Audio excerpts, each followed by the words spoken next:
Hey guys, how you going? I wanted to do this video because I finally found an article that agreed with me from an alternative news source. I'll just go to it. It is The Liberty Beacon or Europe Reloaded. The big one, origin story of China epidemic falls apart completely. It's by John Rappaport, investigative reporter. Origin story of the coronavirus epidemic is riddled with exaggerations and fabrications. This is a big one. How do experts tell the story of the origin of the China epidemic? The story is always important. The medical professionals need to make it sound credible. If it has major flaws, it's as if a stage magician screws up a trick in full view of the audience. As he's sawing a woman in a box in half, everyone sees her sneaking out the back of the box. Busted. That's what's happening in the case of the so-called China epidemic. According to Chinese and international public health agencies, the epidemic started in Wuhan in a hospital with a single patient who had pneumonia. The doctors could find no cause. Soon, researchers discovered the never-before-seen coronavirus in the patient. Really? Let's break this down. The doctors couldn't find a cause for the patient's pneumonia. That means they didn't locate the usual bacteria or viruses said to be responsible for pneumonia. They were puzzled. But as I've pointed out in past articles, the city of Wuhan is famous for clouds of foul pollution. The unprecedented combination of toxic compounds in the air constitutes a clear and present danger. Last summer, there was a large protest in the city focusing on this very issue. When lots of people take to the streets in China, you know the issue is serious because the brutal government doesn't take kindly to public expressions of dissatisfaction. So who cares if doctors in a Wuhan hospital couldn't find familiar bacteria or viruses in a pneumonia patient? Look at the air pollution. You want a cause for lung problems, there it is. In other words, why would this patient be a mystery in the first place? Why would researchers look for a virus no one had ever seen before? This whole origin story is absurd. It vibrates with ripples of fake. It's as if emergency workers bring a person into a hospital after a car accident and the doctors are puzzled because they can't find a bacterial explanation for the person's injuries. There is more, much more. The medical professionals had to deal with the possibility that this new coronavirus wasn't new at all. Suppose it had been in the world for decades or centuries, obviously causing people no harm. If so, that would sink their ship. They couldn't have that. They couldn't admit, whoops, sorry everyone, we made a mistake. And they wouldn't. That would discredit science, doctors, you name it. But it's starting to anyway. Finding this coronavirus in people all over the world means nothing because, you see, it's been around for a long, long time and it's never caused problems. So when we said we found people who've been infected, we really mean they have this harmless virus in them. No, that would never do. They would never say that. They'd never admit their mistakes. Instead, the pros would have to claim the coronavirus just emerged in humans for the very first time a few months ago. It crossed over from animals, bats and snakes, to humans. And that's exactly what they're saying. If the virus just popped up, how did they get a test for it so quickly?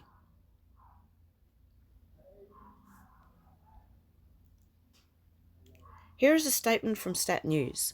DNA sleuths read the coronavirus genome, tracing its origins and looking for dangerous mutations. January 24th, 2020. It's a bit complicated, but read it over and then I'll comment. Given what's known about the pace at which viral genomes mutate, if nCoV, the coronavirus, had been circulating in humans since significantly before the first case was reported on December the 8th, the 24 genomes from presumably 24 different samples of the virus in 24 people would differ more. Applying ballpark rates of viral evolution, Rambout, one of the experts, estimates that the Adam or Eve virus, from which all others are descended, first appeared no earlier than October the 30th, 2019, and no later than November the 29th. My, that's quite a precise peg. The coronavirus jumped from animals to humans for the very first time between October 30th and November the 29th, 2019. The experts can assure us that it never existed in humans until that 1 month period. Absurd. No one can perform such an exact analysis. Therefore, their whole story about the human origin of the coronavirus wobbles out of the range of credibility by miles. Whether they're just winging it or fabricating it, or making gross errors in bolstering their tale, there is no reason to believe anything they say about when the coronavirus surfaced in humans. The coronavirus could have existed for a long time in humans, causing no damage or harm whatsoever. The entire origin story of the coronavirus epidemic is riddled with exaggerations and fabrications. Finding traces of the virus in humans and then calling these people infected and carriers and spreaders and epidemic cases is ridiculous. Claiming the virus is spread out from Wuhan across the world is typical nonsense. The virus could have already been present in many different places. It didn't spread, it was there. To cite a precedent, several years ago, the Zika virus was called an ominous germ that was spreading around the world, causing women to give birth to babies with smaller heads and brain damage. Microcephaly. I then reported that, according to mainstream medical sources, any injury to a pregnant woman could cause microcephaly. No virus necessary. And it emerged that the Zika virus had actually been discovered in 1947. It had never been known to cause harm. In yet another fake epidemic story, this one also a coronavirus, the SARS epidemic of 2003 turned out to be a dud. The official death toll, when all was said and done, 800 people out of a population of 7 billion. And in Canada, a World Health Organization microbiologist, Frank Plummer, confessed to the press that the number of SARS patients who actually had the coronavirus in their bodies was approaching zero. In other words, these patients who had nothing more than a typical flu symptoms couldn't have SARS because they didn't have the virus that was supposed to be causing SARS. Excuse me, waiter, I ordered dinner and you brought me a bowl of stale, soggy cereal. No, sir, you must be mistaken. Can't you see the dinner on the table in front of you? We're the experts. Leave the facts to us. Sorry, no sale. Some people reading what I've laid out in this article will say, but what about the people who are sick in this epidemic? Take a step back. A so-called confirmed case of the coronavirus doesn't necessarily refer to a person who is sick. If tests show a person has the virus, he is counted as a case. He may have no symptoms at all, or he may have very mild symptoms. Most so-called cases are mild, and as I've explained in other articles, the diagnostic tests for the coronavirus do not prove a patient's symptoms are caused by the virus. The causes can easily come from other sources. This fact applies to anyone with a degree of illness who's called a case of the epidemic. Finally, keep in mind that people all over the planet have the symptoms that are now being labelled China epidemic, ordinary flu symptoms, fever, weakness, cough, headache, and lung problems. These symptoms can and do come about from a whole catalogue of various reasons, none of which need the story of the coronavirus. It's as easy as pie to claim without evidence that someone who has these symptoms and tests positive for the virus is confirmed epidemic case. That is exactly how some of the fake epidemics are systematically put together and fabricated. Form a hypothetical cluster of people in different locales who all have typically flu-like symptoms, claim they're all suffering from the direct effects of a single virus, deploy diagnostic tests to test for the presence of the virus that, if the tests work at all, merely establish that the virus is in some of these people's bodies. The tests say nothing about whether the virus is causing harm, but gloss over that vital fact, skip ahead and say, we have a spreading global epidemic on our hands. Quarantines are necessary. When we deliver a vaccine, everyone must take it. No. Case unproven and therefore dismissed. Okay. Goes on about the author. I'll link these in the comments below, but there's another one, another two actually. Which one am I going to go first? And they're all from the Liberty Beacon. Bats, gene editing and bioweapons. Recent DARPA experiments raise concerns amid coronavirus outbreak. Is the Pentagon in Wuhan? Bioweapon research outsourced at DARPA. This one's by Paul Craig Roberts. Is China being set up? We also remind readers of a piece by Brandon Smith we recently ran titled How Viral Epidemics Benefit the Globalist Agenda, Event 201, in which a pandemic based on the coronavirus no less went through a simulation event in New York last October, called Event 201. Run jointly by the Johns Hopkins Center for Health Security, the World Economic Forum, and the Bill and Melinda Gates Foundation, the latter which gets an honourable mention below. A new mental list is spontaneously arising. Russia poisoned the Skripals, Syria attacked its own citizens with chemical weapons, Hong Kong, its students independently riot against the Chinese government, Iran, it shoots down a passenger jet, killing all on board. China, a Chinese bioweapons lab, may have allegedly leaked a bioweapon that could be a global threat as well as a national one. We also recommend this short piece by Patrick Wood on China's increasingly technocratic scientific character, underscored in the article below, titled Coronavirus, an Analysis in Relation to Technocracy. Woods notes that China has absolutely nothing to gain from such an outbreak. On the contrary, China itself has absolutely no reason to purposely release a killer virus that would choke its economy and besmirch its already tenuous scientific reputation. The gigantic and precision-oriented global supply chain that it helped to create, including all of China's Belt and Road initiatives, is at risk of serious disruption if not complete collapse. It would be truly insane for China to intentionally jeopardize 45 years of progress. However, no one can rule out the possibility of an act of eco-terror by a group or even a single person. The global elitists who created the economic paradigm of sustainable development through the United Nations have been preparing for an economic reset, death of capitalism and free enterprise.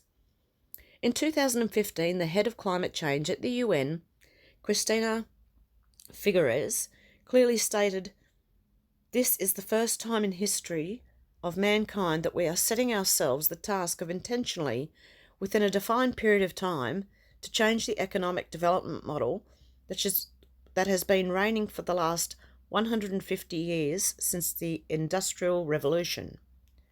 No matter what happens from this point forward, the economic impact of the Wuhan coronavirus will be an order of magnitude greater than the health impact." Bats, gene editing and bioweapons. Recent DARPA experiments raise concerns amid coronavirus outbreak. DARPA recently spent millions on research involving bats and coronaviruses, as well as gene editing bioweapons, prior to the recent coronavirus outbreak. Now, strategic allies of the agency have been chosen to develop a genetic material-based vaccine to halt the potential epidemic. Whitney Webb, Washington, D.C. In recent weeks, concerns over the emergence of a novel coronavirus in China, do you like the name? has grown exponentially as media, experts, and government officials around the world have openly worried that this new disease has the potential to develop into a global pandemic. As concerns about the future of the ongoing outbreak have grown, so too have the number of theories speculating about the outbreak's origin, many of which blame a variety of state actors and/or controversial billionaires. This has inevitably led to efforts to clamp down on misinformation related to the coronavirus outbreak from both mainstream media outlets and major social media platforms. However, while many of these theories are clearly speculative, there is also verifiable evidence regarding the recent interest of one controversial US government agency in novel coronaviruses. I like what they use, novel coronaviruses, specifically those transmitted from bats to humans. That agency, the Pentagon's Defense Advanced Research Project Agency, DARPA, began spending millions on such research in 2018, and some of those Pentagon-funded studies were conducted at known US military bioweapons labs bordering China, and resulted in the discovery of dozens of new coronavirus strains as recently as last April. Furthermore, the ties of the Pentagon's main biodefense lab to a virology institute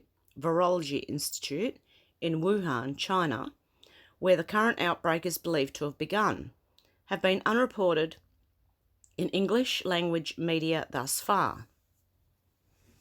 While it remains entirely unknown as to what caused the outbreak, the details of DARPA's and the Pentagon's recent experimentation are clearly in the public interest, especially considering that the very companies recently chosen to develop a vaccine to combat the coronavirus outbreak are themselves strategic allies of DARPA.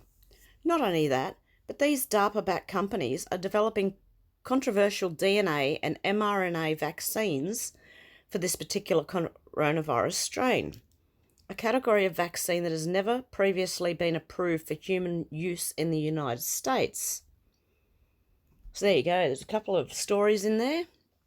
DARPA's involved, Bill and Melinda Gates Foundation, you've got the World Economic Forum involved, you've got the Pentagon involved, and they're bringing out a vaccine that has controversial DNA and mRNA vaccines. I don't like that. Yet as fears of the pandemic potential of coronavirus grow, these vaccines are set to be rushed to market for public use, making it important for the public to be aware of DARPA's recent experiments on coronaviruses, bats, and gene editing technologies and their broader implications. I'm thinking of a chip, like a chip. It changes your DNA or RNA. Examining the recent Wuhan bioweapon narrative. As the coronavirus outbreak has come to dominate headlines in recent weeks, several media outlets have promoted claims that the reported epicenter of the outbreak in Wuhan, China, was also the site of laboratories allegedly linked to a Chinese government biowarfare program. However, upon further examination of the sourcing for this serious claim, these supposed links between the outbreak and an alleged Chinese bioweapons program have come from two highly dubious sources.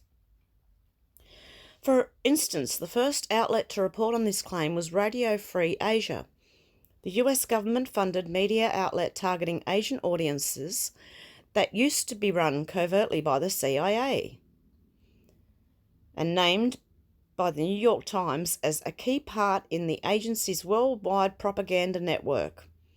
Though it is no longer run directly by the CIA, it is now managed by the government-funded Broadcasting Board of Governors, the BBG, which answers directly to the Secretary of State Mike Pompeo, who was CIA director immediately prior to his current post at the head of the State Department. In other words, Radio Free Asia and other BBG-managed media outlets are legal outlets for US government propaganda, Notably, the long-standing ban on the domestic use of US government propaganda on US citizens was lifted in 2013 by Barack Obama, but they don't say that, but that's who did it, with the official justification of allowing the governments to effectively communicate in a credible way and to better combat Al-Qaeda and other violent extremist influence. Returning to the subject at hand, Radio Free Asia's recent report on the alleged origins of the outbreak being linked to a Chinese state-linked virology centre cited only Ren Ruhong, the former head of the Medical Assistance Department at the Chinese Red Cross, for that claim. Ruhong has been cited as an expert in several Radio Free Asia reports on disease outbreaks in China, but has not been cited as an expert by any other English language media outlet. Ruhong told Radio Free Asia that it's a new type of mutant coronavirus. They haven't made public the genetic sequence because it's highly contagious.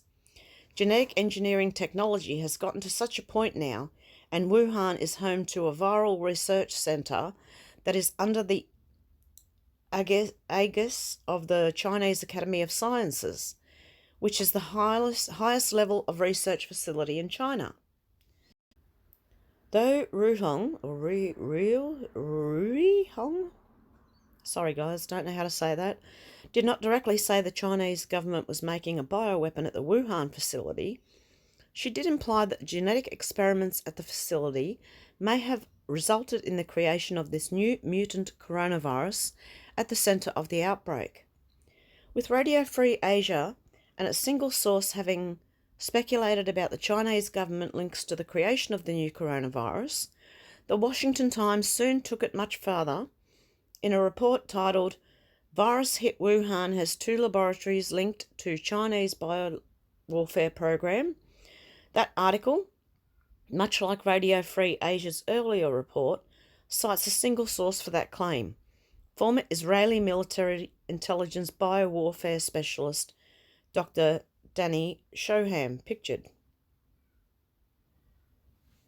Yet upon reading the article, Shoham does not even directly make the claims cited in the article's headlines, as he only told the Washington Times that certain laboratories in the Wuhan Institute have probably been engaged in terms of research and development in Chinese biological weapons, at least collaterally, yet not as a principal facility of the Chinese BW alignment, emphasis added by the author. While Shoham's claims are clearly speculative, it is telling that the Washington Times would bother to cite him at all, especially given the key role he played in promoting false claims that the 2001 anthrax attacks was the work of Iraq's Saddam Hussein.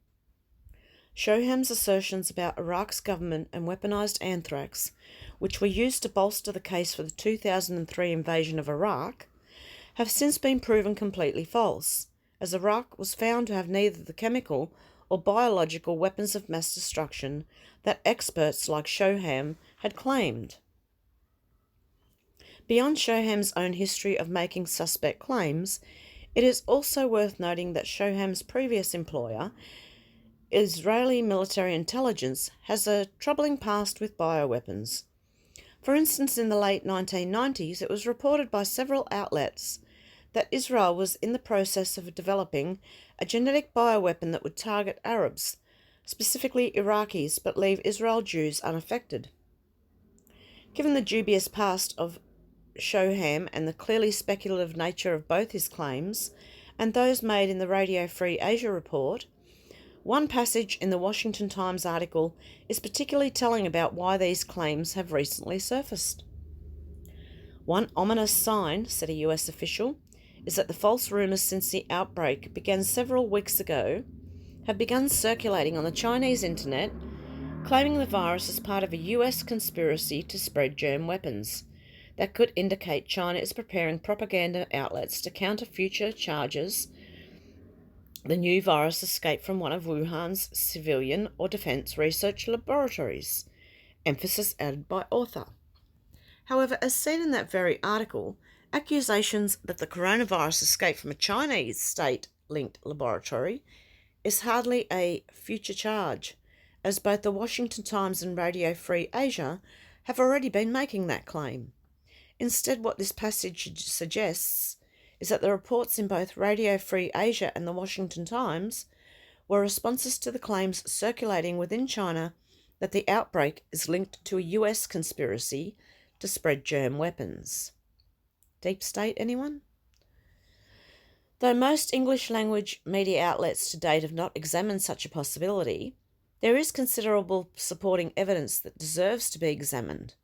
For instance, not only was the US military, including its controversial research arm, the Defense Advanced Research Projects Agency, DARPA, recently funding studies in and near China that discovered new mutant coronaviruses originating from bats.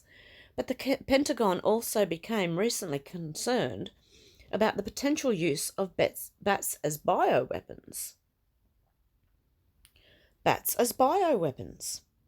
As the ongoing coronavirus outbreak centred in China has spread to other countries and been blamed for a growing number of deaths, a consensus has emerged that this particular virus, currently classified as a novel, i.e. new, coronavirus, is believed to have originated in bats and was transmitted to humans in Wuhan, China, via a seafood market that also traded exotic animals. So-called wet markets, like the one in Wuhan, were previously blamed for past deadly coronavirus outbreaks in China, such as the 2003 outbreak of severe acute respiratory syndrome, SARS. In addition, one preliminary study on the coronavirus responsible for the current outbreak found that the receptor angiotensin converting enzyme 2, ACE2, is not only the same as that used by the SARS coronavirus, but that East Asians present a much higher ratio of lung cells that express that receptor than the other ethnicities, Caucasian and African American, included in the study. However, findings are preliminary, and the sample size is too small to draw any definitive conclusions from that preliminary data.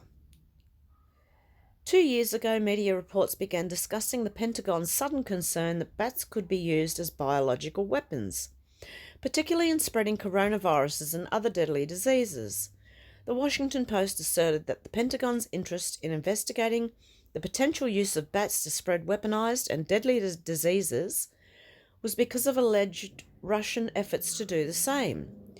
However, those claims regarding this Russian interest in using bats as bioweapons date back to the 1980s, when the Soviet Union engaged in covert research involving the Marburg virus, research that did not even involve bats and which ended with the Soviet Union's collapse in 1991. Like much of the Pentagon's controversial research programs, the bats as bioweapons research has been framed as defensive, despite the fact that no imminent threat involving bat-propagated bioweapons has been acknowledged. However, independent scientists have recently accused the Pentagon, particularly its research arm DARPA, of claiming to be engaged in research it says is defensive, but is actually offensive. The most recent example of this involved DARPA's Insect Allies program, which officially aims to protect the US agricultural food supply by delivering protective genes to plants via insects, which are responsible for the transmission of most plant viruses, and to ensure food security in the event of a major threat, according to both DARPA and media reports. However, a group of well-respected independent scientists reveal in a scathing analysis of the program that far from a defensive research project, the Insect Allies program was aimed at creating and delivering a new class of biological weapon. The scientists writing in the journal Science and led by Richard Guy Reeves from the Max Planck Institute for Evolutionary Biology in Germany warned that DARPA's program, which uses insects as the vehicle for for as horizontal environmental genetic alteration agents, HEGAS, revealed an intention to develop a means of delivery of HEGAS for offensive purposes, emphasised by author. Whatever the real motivation behind the Pentagon's sudden and recent concern about bats being used as a vehicle for bioweapons, the US military has spent millions of dollars over the past several years funding research on bats, the deadly viruses they can harbour, including coronaviruses, and how those viruses are transmitted from bats to humans. For instance, DARPA spent $10 million on one project in 2018 to unravel the complex causes of bat-borne viruses that have recently made the jump to humans, causing concern among global health officials. Another research project, backed by both DARPA and NIH, saw researchers at Colorado State University examine the coronavirus that causes Middle East respiratory syndrome, MERS, in bats and camels. To understand the role of these hosts in transmitting diseases to humans, other US military-funded studies discussed in detail later in this report discovered several new strains of novel coronaviruses carried by bats both within China and in countries bordering China. Many of these recent research projects are related to DARPA's Preventing Emerging Pathogen Threats, or PREEMPT program, which was officially announced in April 2018. PREEMPT focuses specifically on animal reservoirs of disease, specifically bats, and DARPA even noted in its press release in the program that it is aware of biosafety and biosecurity sensitivities that could arise due to the nature of the research. Why are they doing this at all? DARPA's announcement for PREEMPT came just a few months after the US government decided to controversially end a moratorium on so-called gain-of-function studies involving dangerous pathogens. Vice News explained gain-of-function studies as follows. Known as gain-of-function studies, this type of research is obstinately about trying to stay one step ahead of nature. By making superviruses that are more pathogenic and easily transmissible, science are able to study the way these viruses may evolve and how genetic changes affect the way a virus interacts with its host. Using this information, the scientists can try to preempt the natural emergence of these traits by developing antiviral medications that are capable of staving off a pandemic. Looks to me more like they're trying to make a pandemic than stave off a pandemic. In addition, while both DARPA's PREEMPT program and the Pentagon's open interest in bats as bioweapons were announced in 2018, the US military, specifically the Department of Defense's Cooperative Threat Reduction Program, began funding research involving bats and deadly pathogens, including the coronaviruses MERS and SARS, a year prior in 2017. One of those studies focused on bat-borne zoonotic disease emergence in Western Asia and involved the Lugar Center in Georgia, identified by former Georgian government officials, the Russian government, and independent investigative journalist Dilyana Gaitandzev, sorry guys, don't know, as a covert US bioweapons lab. It is also important to point out the fact that the US military's key laboratories,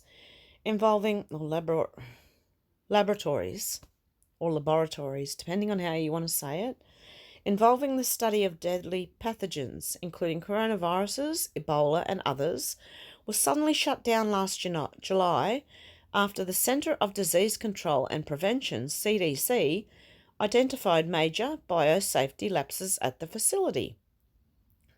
The US Army Medical Research Institute of Infectious Diseases, USAMRIID, facility at Fort Detrick, Maryland, the US, military's lead laboratory for biological defense, research since the late 1960s was forced to halt all research it was conducting with a series of deadly pathogens after the CDC found it lacked sufficient systems in place to decontaminate wastewater from its highest security labs and failure of staff to follow safety procedures, among other lapses.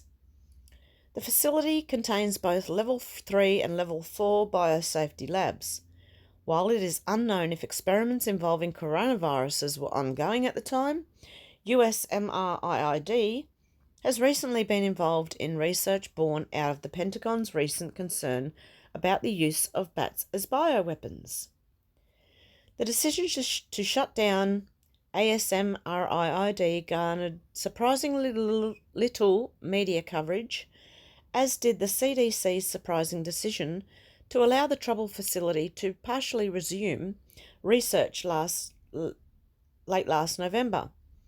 Even though the facility was and is still not at full operational capability.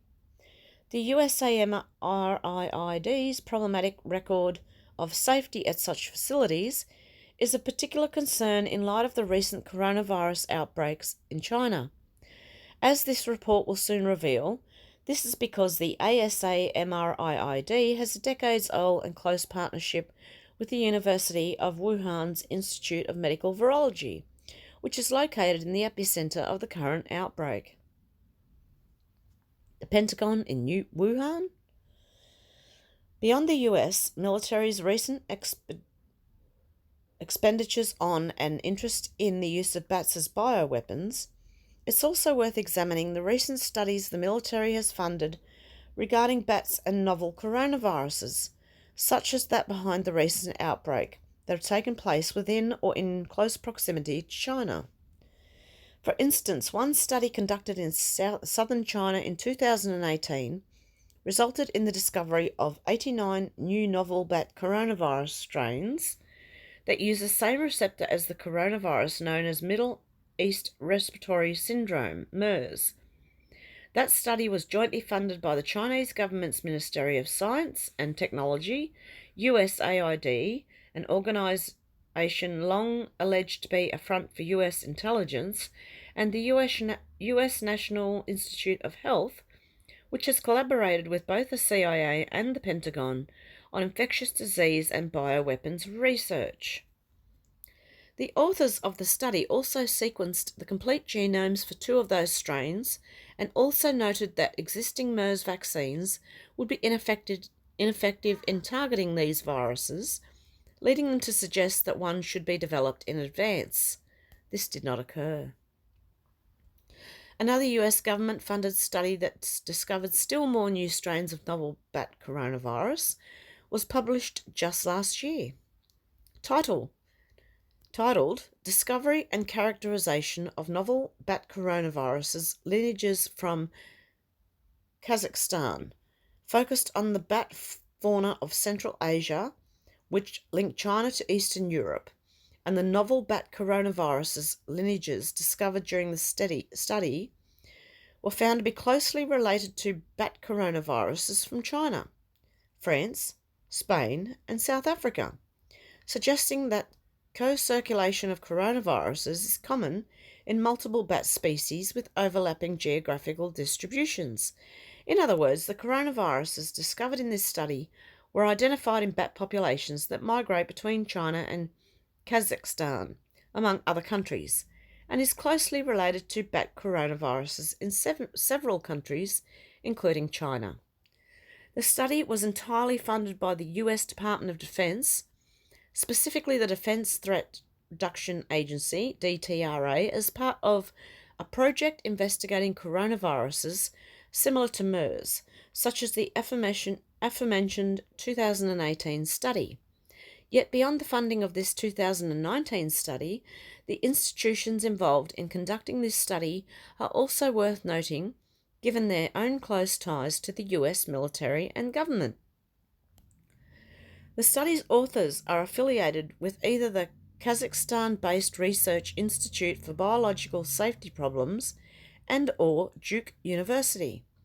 The Research Institute for Biological Safety Problems though officially a part of Kazakhstan's National Center for Biotechnology, has received millions from the US government, most of it coming from the Pentagon's Cooperative Threat Reduction Program.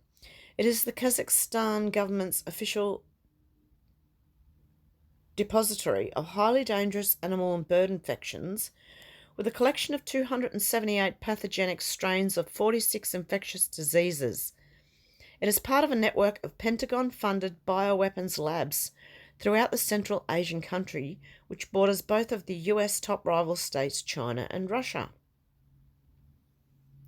Duke University's involvement in this study is also interesting given that Duke is a key partner of DARPA's Pandemic Prevention Platform P3 program, which officially aims to dramatically accelerate discovery, integration, preclinical testing, and manufacturing of medical countermeasures against infectious diseases.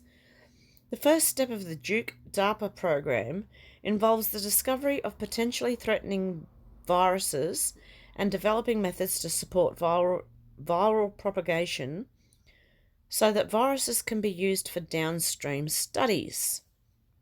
Is this sounding a bit risky to you guys?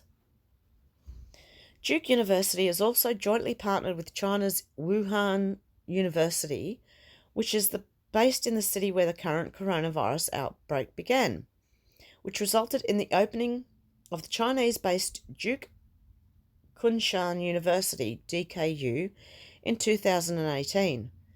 Notably, China's Wuhan University, in addition to its partnership with Duke, also includes a multi-lab institute of medical virology that has worked closely with the US Army Medical Research Institute for Infectious Diseases since the 1980s, according to its website. As previously noted, the USAMRIID facility in the US was shut down last July for failures to abide by biosafety and proper waste disposal procedures, but was allowed to partially resume some experiments late last November. The Pentagon's dark history of germ warfare. The US military has a troubling past of having used disease as a weapon during times of war. One example involved the US use of germ warfare during the Korean War, when it targeted both North Korea and China by dropping diseased insects and voles carrying a variety of pathogens. Vials or voles? Anyway, including bubonic plague and hemorrhagic fever, from planes in the middle of the night. Is this sounding familiar to anyone? Does this not pose a great threat to humanity? Despite the mountain of evidence and the testimony of US soldiers involved in that program, the US government and military denied the claims and ordered the destruction of relevant documentation. In the post-World War II era, other examples of US research aimed at developing biological weapons have emerged, some of which have recently received media attention. One such example occurred this past July when the US House of Representatives demanded information from the US military on its past efforts to weaponize insects and Lyme disease between 1950 and 1975. The US has claimed that it has not pursued offensive biological weapons since 1969, and this has been further supported by the US ratification of the Biological Weapons Convention, BWC, which went into effect in 1975. However, there is extensive evidence that the US has continued to covertly research and develop such weapons in the years since, much of it conducted abroad and outsourced to private companies, yet still funded by the US military. The missing trillions at the Pentagon, anyone? Several investigators, including Diliana, I can't say that, have documented how the US produces deadly viruses, bacteria, and other toxins at facilities outside of the US, many of them in Eastern Europe, Africa, and South Asia, in clear violation of the BWC. Aside from the military's own research, the controversial neoconservative think tank, the now defunct Project for a New American Century, openly promoted the use of a race-specific genetically modified bioweapon as a potentially useful tool.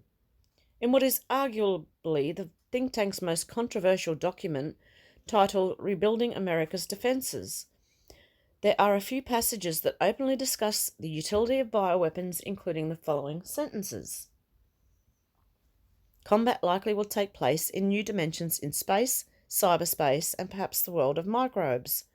Advanced forms of biological warfare that can target specific genotypes may transform biological warfare from the realm of terror to a potentially useful tool. I'd say the person who wrote that was a potentially useful tool. Though numerous members of PNAC were prominent in the George W. Bush administration, many of its more controversial members have again risen to political prominence in the Trump administration. Because the swamp was never drained as promised. We'll see. Several years after Rebuilding America's Defenses was published, the US Air Force published a document entitled Biotechnology Genetically Engineered Pathogens, which contains the following passage. The Jason Group, composed of academic scientists, served as technical advisors to the US government. Their study generated 6 broad classes of genetically engineered pathogens that could pose serious threats to society. These include, but are not limited to, binary biological weapons, designer genes, gene therapy as a weapon, stealth viruses, host-swapping diseases, and designer diseases, emphasis added by author.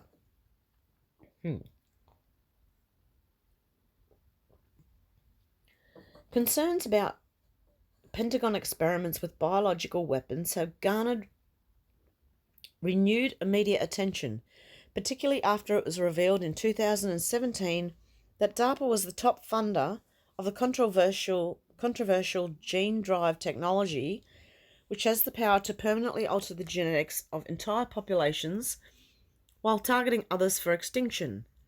At least 2 of DARPA's studies using this controversial technology were classified and focused on the potential military application of gene drive technology and use of gene drives in agriculture, according to media reports.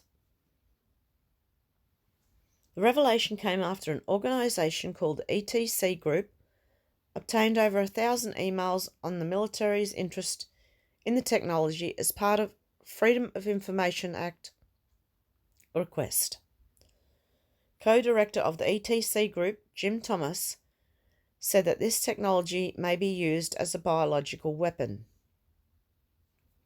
Gene drives are a powerful and dangerous new technology, and potential biological weapons could have disastrous impacts on peace, food security, and the environment, especially if misused. The fact that gene drive development is now being primarily funded and structured by the US military raises alarming questions about this entire field. Though the exact motivation behind the military's interest in such technology is unknown, the Pentagon has been open about the fact that it is devoting much of its resources towards the containment of what it considers the 2 greatest threats to US military hegemony, Russia and China. China has been cited as the greatest threat of the 2 by several Pentagon officials, including John Rood, Pentagon's top advisor for the defense policy, who described China as the greatest threat to our way of life in the United States at the Aspen Security Forum last July.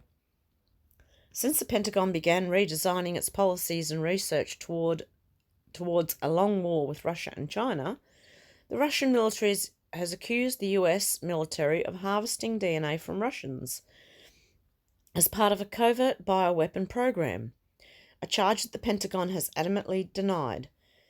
Major General Igor Kirillov, the head of the Russian military's Radiation, Chemical and Biological Protection Unit, who made these claims, also asserted that the US was developing such weapons in close proximity to Russian and Chinese borders. We know the deep state still has control over some things, although I'm hoping it's clear now. They seem to still have control of things.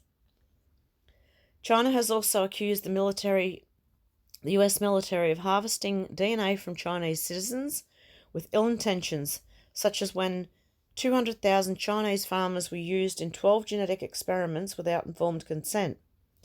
Those experiments had been conducted by Harvard Research as part of a US government-funded project.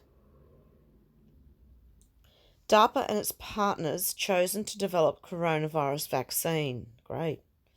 Last Thursday, the Coalition for Epidemic Preparedness Innovations, CEPI,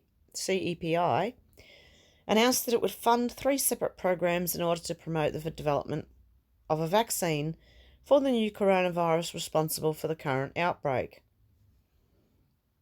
CEPI, which describes itself as a partnership of public, private, philanthropic and civil organisations that will finance and coordinate the development of vaccines against high-priority public health threats, was founded in 2017 by the governments of Norway and India, along with the World Economic Forum and the Bill and Melinda Gates Foundation.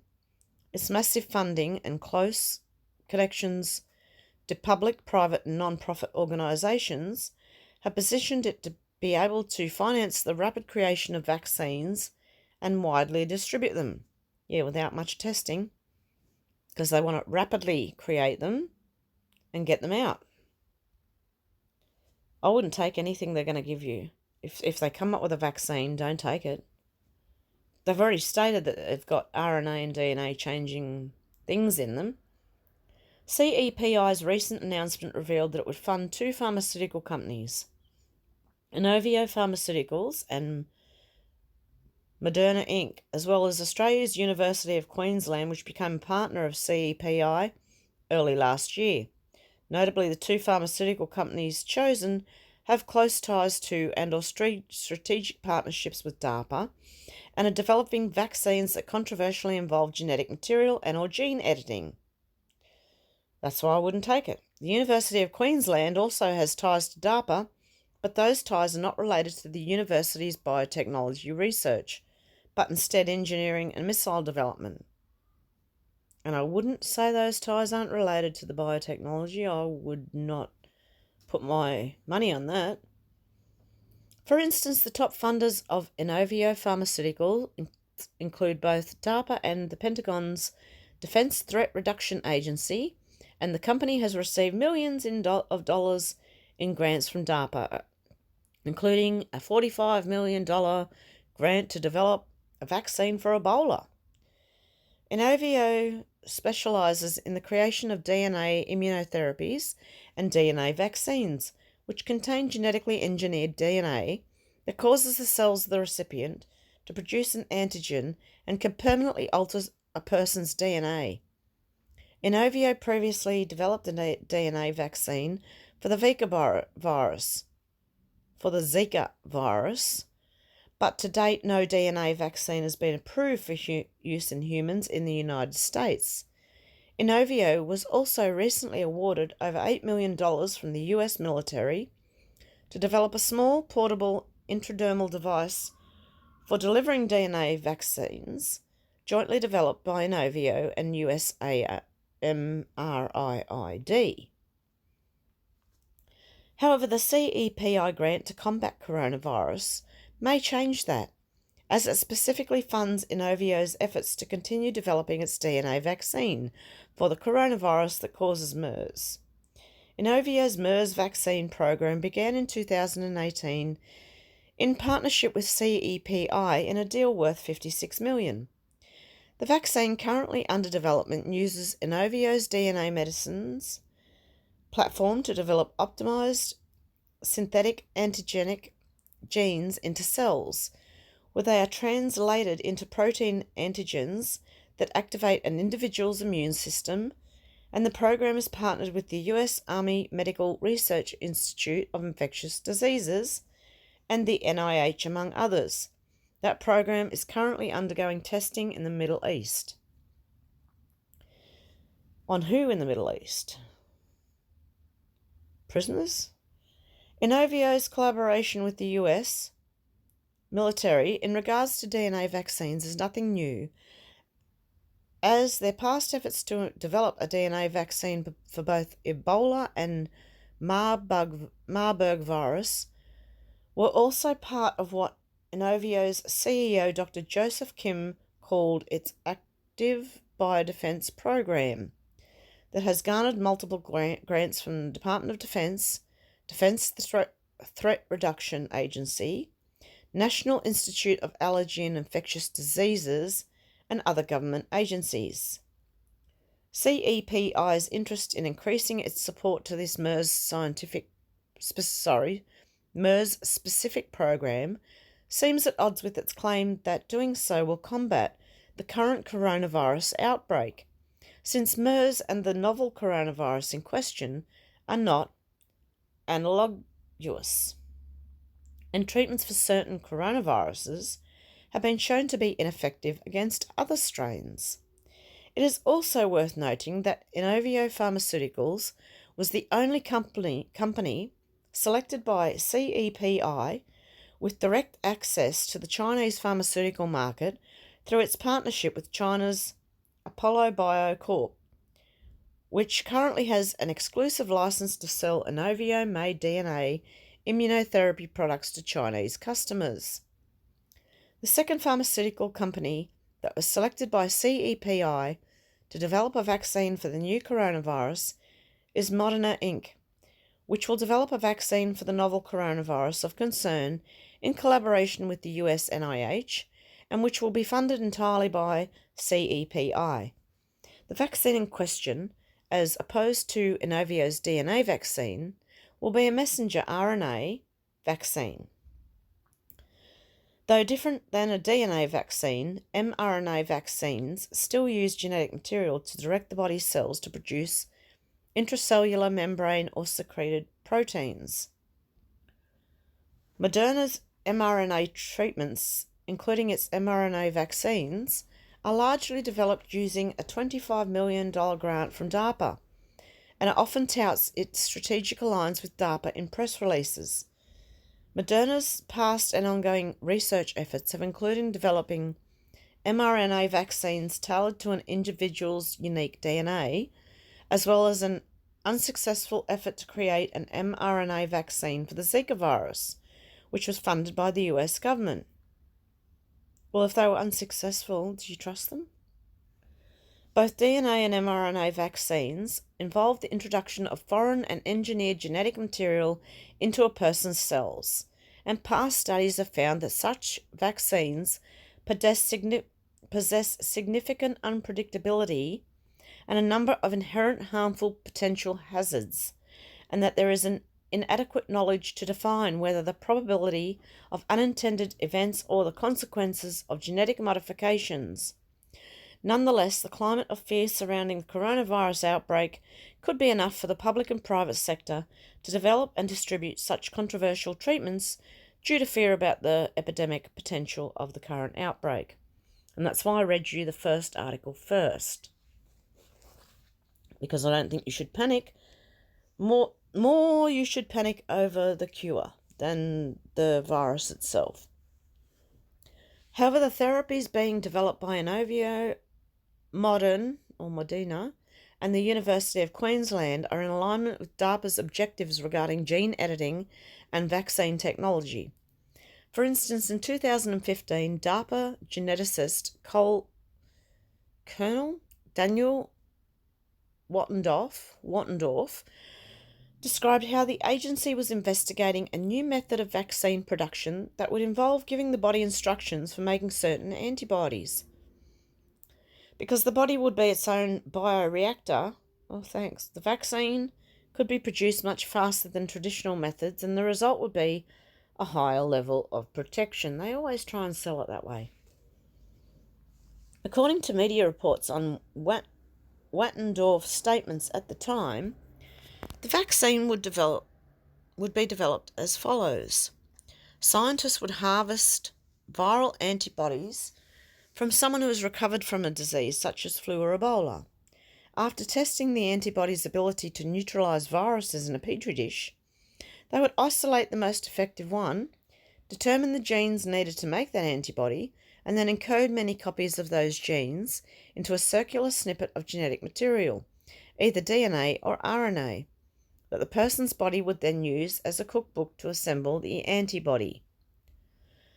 Though Wattendorf asserted that the effects of those vaccines wouldn't be permanent, DARPA has since been promoting permanent gene modifications as a means of protecting US troops from biological weapons and infectious disease.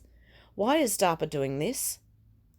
To protect a soldier on the battlefield from chemical weapons and biological weapons by controlling their genome, having the genome produce proteins that would automatically protect the soldier from the inside out. Then DARPA Director Steve Walker, now with Lockheed Martin, said this past September of the project known as Safe Genes. All this revolving door stuff, Lockheed Martin, DARPA, all of them. Conclusion: research conducted by the Pentagon and DARPA specifically has continually raised concerns, not just in the field of bioweapons and biotechnology, but also in the fields of nanotechnology, robots, and several others. DARPA, for instance, has been developing a series of unsettling research projects that ranges from microchips that can create and delete memories from the human brain to voting machine software that is rife with problems. Now, as fear regarding the current coronavirus outbreak begins to peak, companies with direct ties to DARPA have been tasked with developing its vaccine, the long-term human and environmental impacts of which are unknown and will remain unknown by the time the vaccine is expected to go to market in a few weeks' time. Furthermore, DARPA and the Pentagon's past history with bioweapons and their more recent experiments on genetic alteration and extinction technologies, as well as bats and coronaviruses in proximity to China, have been largely left out of the narrative, despite the information being publicly available. Also left out of the media narrative have been the direct ties of both the USA MRIID and DARPA partnered Duke University to the city of Wuhan, including its Institute of Medical Virology. Though much about the origins of the coronavirus outbreak remains unknown, the US military ties to the aforementioned research studies and research institutions are worth detailing, as such research, while justified in the name of national security, has the frightening potential to result in unintended yet world-altering consequences. The lack of transparency about this research, such as DARPA's decision to classify its controversial genetic extinction research and the technology's use as a weapon of war, compounds these concerns. While it's important to avoid reckless speculation as much as possible, it is the opinion of this author that the information in this report is in the public's interest and that readers should use this information to reach their own conclusions about the topics discussed herein. And I will include these links below so you can read them yourself. That sounds very, very dangerous to me.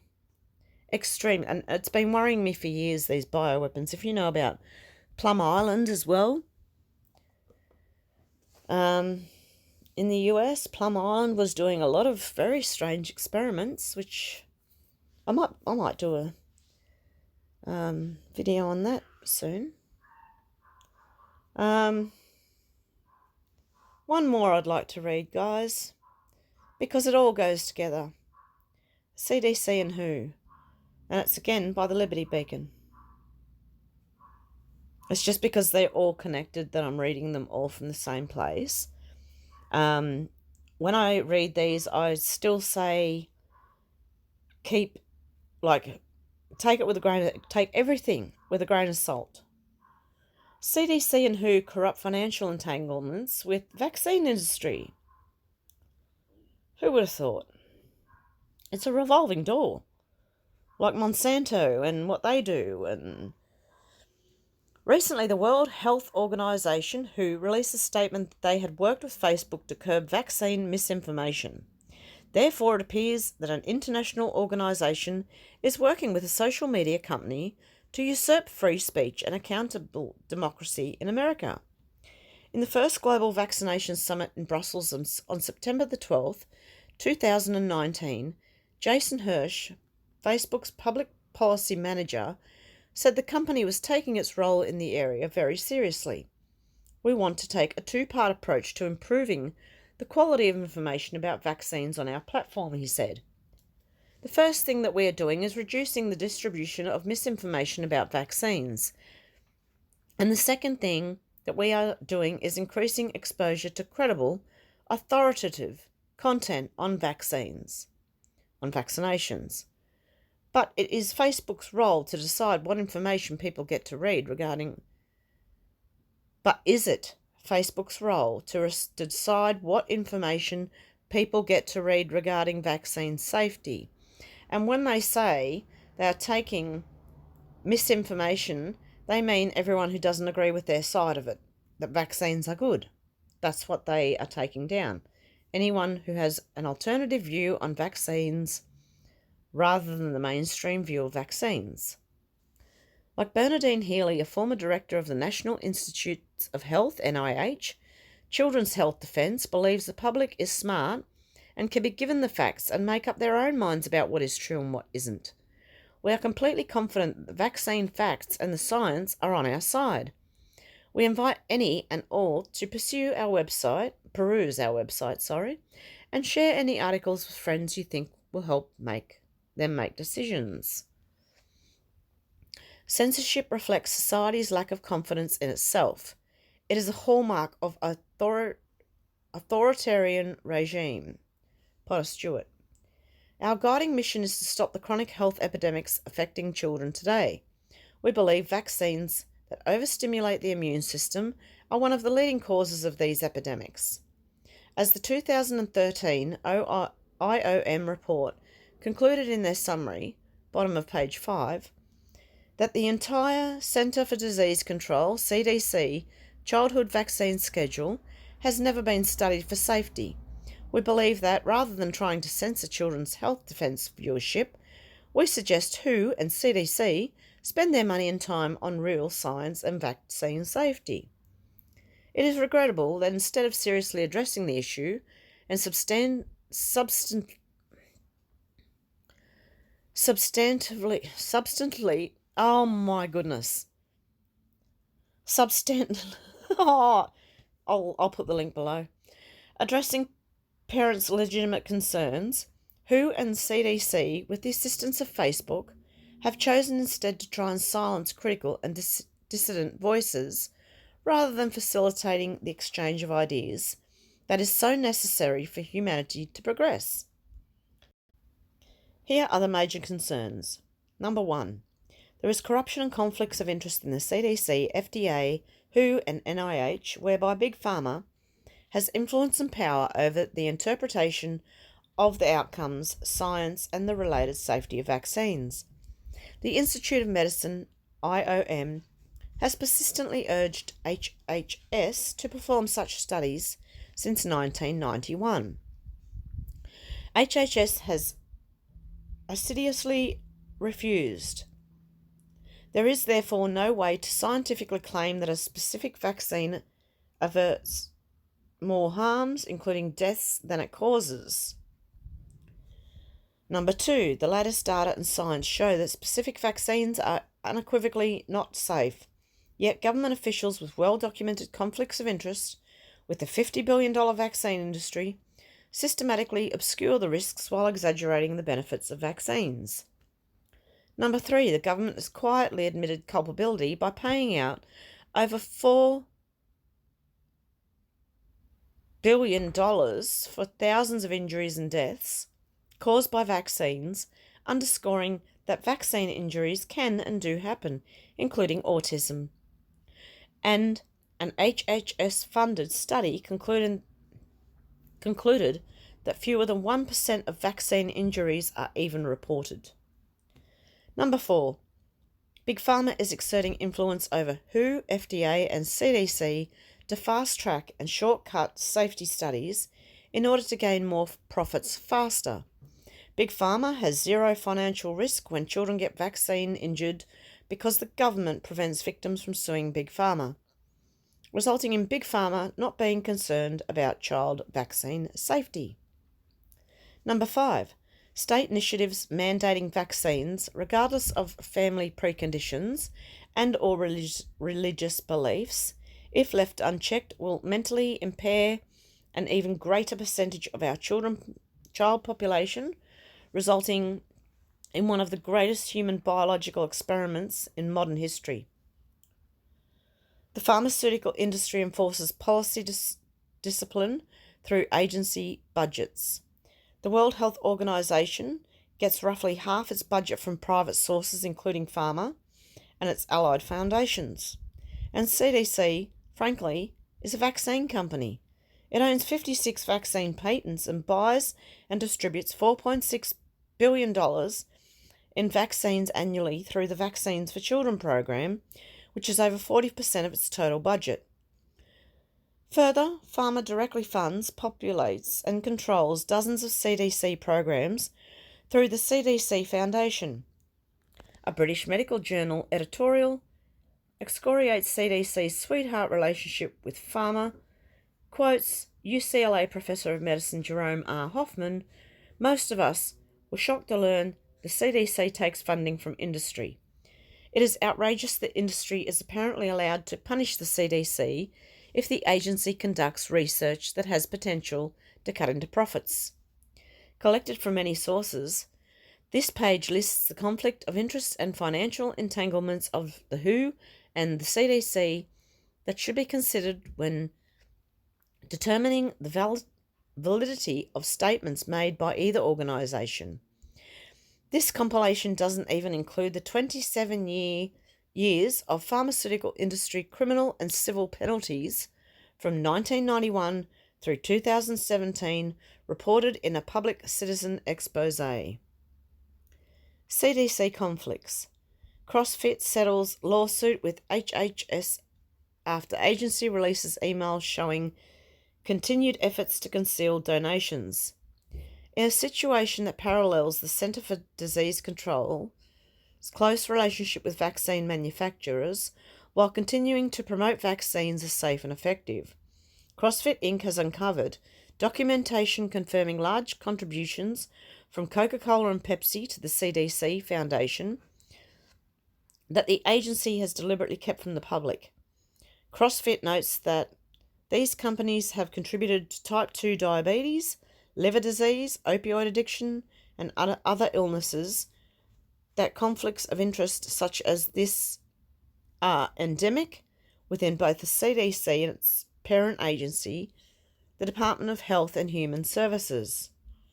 CDC and FDA committee members have financial conflict of interest with vaccine pharmaceuticals. A Congressional Government Reform Committee report criticised the FDA and the CDC for routinely allowing scientists with conflicts of interest to serve on 2 influential advisory committees that make recommendations on vaccine policy. The normalisation of corruption, Big Pharma takes tobacco tactics to a new level. The 21st century organised crime lords of the pharmaceutical industry have risen to unprecedented dominion over humanity. These renegade, modern-day, too-big-to-fail outlaws have mastered and expanded the industry corruption playbook to levels that make the big tobacco industry seem relatively tame and honest in comparison. Big Pharma has methodically choreographed a stealthy takeover of our most fundamental democratic institutions necessary to maintain industry in check.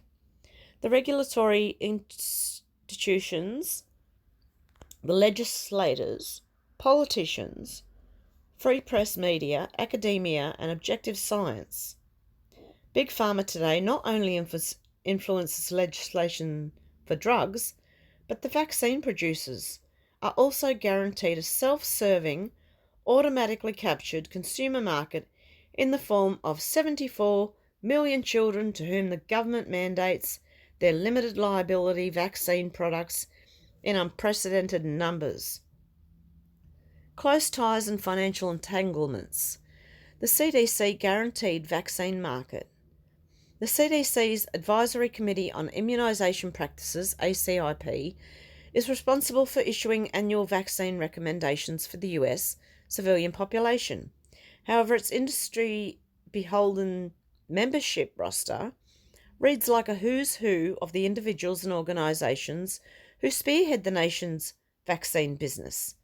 Long-standing conflicts of interest that hold ACIP members captive to pharmaceutical industry interests are well known and well documented.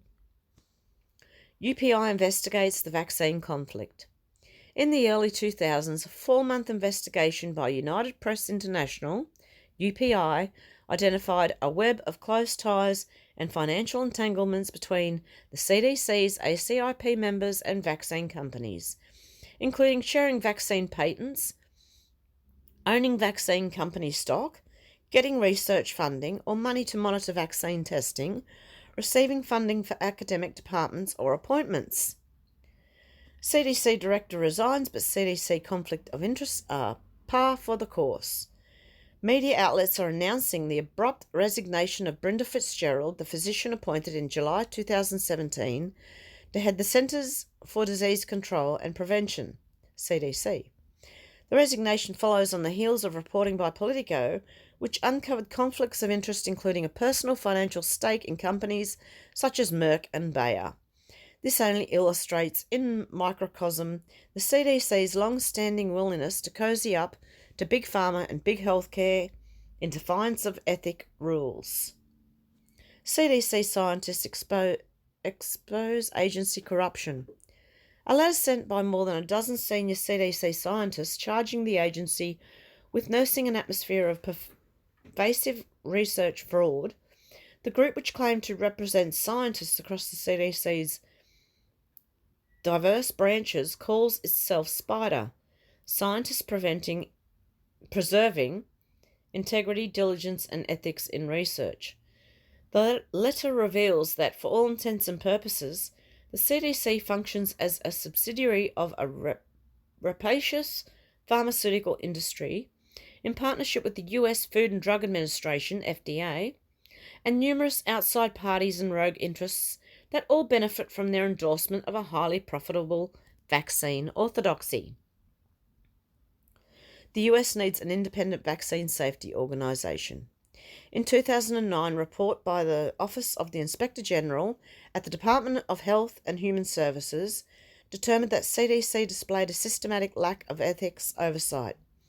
Virtually all, 97% of the individuals sitting on CDC advisory committees, including Advisory Committee on Immunisation Practices, ACIP, omitted relevant financial disclosure information from their required ethics form, and CDC rarely complied with the requirement to identify and resolve all conflicts of interest before permitting those individuals to participate in committee meetings. And this should scare everybody. Every child by two bites the hand that feeds them. Every child by two, ECBT, puts on a front to the world that they are an independent, compassionate organisation of parents dedicated to the important work of getting every child vaccinated. In fact, the organisation is really a sock puppet mouthpiece for two masters, the Centers for Disease Control and vaccine makers, their two primary sources of funding. The CDC is being influenced by corporate and political interests. The Hill newspaper covers the concerns of more than a dozen CDC informants about the inner workings of the US Center for Disease Control and Prevention that have been mounting in recent months amid disclosures of cosy corporate alliances. The group lodged an ethics complaint alleging the federal agency is being influenced by corporate and political interests in ways that shortchange taxpayers. The unofficial vaccine educators are CDC-funded non-profits sufficiently independent? British Medical Journal, some prominent vaccine advocacy organisations are pushing for greater compulsion. But are these groups, which present themselves as reliable sources of information, providing the public with independent information? With industry and CDC funding in hand, front groups such as Immunisation Action Coalition and every child by 2 guarantee vaccine makers' ability to influence policy without having to stand on the front lines. HHS FY 2017 Budget in Brief, FDA. Whereas the FDA was publicly funded prior to 1992, by fiscal year 2017, 3/4, 75% of the FDA's annual budget increase came from user fees, with the pharmaceutical industry in essence paying FDA regulators' salaries. Drug companies are paying huge sums to fast-track FDA approval. According to a 2015 report in Fortune magazine, pharmaceutical companies are more than willing to pay big bucks to speed up the approval process, and in the process they gain extraordinary leverage over regulatory decision-making. Examining RFK Jr.'s claim that the CDC owns over 20 vaccine patents. In addition to the CDC's ownership of dozens of vaccine-related patents, the agency's involvement with vaccine manufacturers also extends to licensing agreements and collaboration on projects to develop new vaccines. Patients assigned to Centers for Disease Control and Prevention, the large number of patents held by the CDC deserves an in-depth review to determine exactly what current financial relationships with vaccine makers now exist and what current impact those revenue streams are likely having on vaccine safety positions. Federal Advisory Committee, Act, FACA, Conflicts of Interest and Vaccine Development, Preserving the Integrity of the Process. The manuscript of the hearing before the Committee on Government Reform in the US, House of Representatives, concerning conflicts of interest and vaccine development. WHO conflicts? Caught on camera. WHO scientists question safety of vaccines. This bombshell video footage published by Del Bigtree's The Highwire captures a series of statements profoundly unsettling in their matter-of-factness, made by professionals who, in early December, attended the World Health Organization's 2-day Global Vaccine Safety Summit. However, the creme de la creme of the vaccine establishment attendees admitted that vaccines can be fatal. The design of safety studies makes it difficult to spot problems, safety monitoring is inadequate, and vaccine adjuvants increase risk. What the WHO World Health Organization doesn't want us to know. Regarding the DPT vaccine, highly regarded researcher Dr. Peter Abbey announced, "This vaccine is killing children," at the Symposium about Scientific Freedom in Copenhagen on March 9, 2019. Once burned, twice shy. Why anti-vaxxers are really ex-vaxxers. In early 2019, the WHO hyperbolically declared reluctance or refusal to vaccinate to be one of 10 major global health threats. What the WHO failed to mention is the preponderant role of commercial interests, especially those of drug companies, in shaping its goals and strategies. WHO. Do financial contributions from pharma violate WHO guidelines? In 2015, K.M. Gopakumar from Third World Network TWN investigated financial contributions by pharmaceutical companies to the WHO and found some to be in conflict with WHO's guidelines for ethical promotion of medicines. As Gopakumar questions in closing, these financial contributions thus raise doubts about the implementation of the guidelines by the Secretariat. How can the WHO Secretariat be expected to scrutinise the conduct of pharmaceutical companies concerned while accepting financial resources from them? And it goes on and on. How many's left?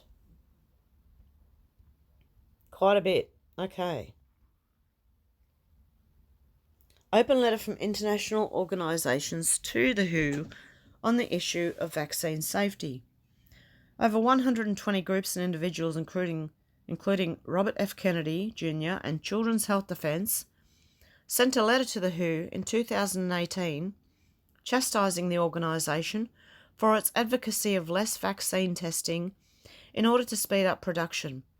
The letter included a list of steps that would need to be taken in order to restore confidence in the WHO, emphasising vaccine safety testing and conducting studies on health outcomes in vaccinated and unvaccinated populations.